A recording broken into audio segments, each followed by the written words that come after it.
அமெரிக்காவின் 47வது ஜனாதிபதியாக Donald Trump capital ஹில்லில் பதவியேற்றுக் கொண்டிருக்கிறார். இந்த நிகழ்வில் mark ஜகபர்க், Jeff Bezos, Sundar Pichai, Elon Musk போன்ற வர்த்தக பிரமுகர்களும் கலந்து கொண்டிருக்கிறார்கள்.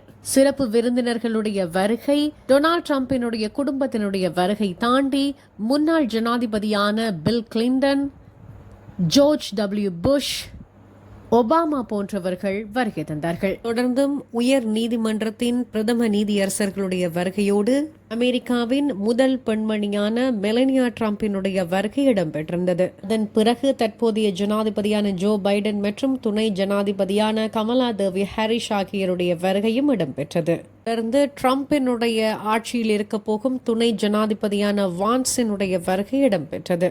இறுதியாக அமெரிக்காவின் இன்றைய கதாநாயகனான டொனால்ட் ட்ரம்பினுடைய வருகையோடு பதவியேற்பு விழா இனிதே ஆரம்பமானது.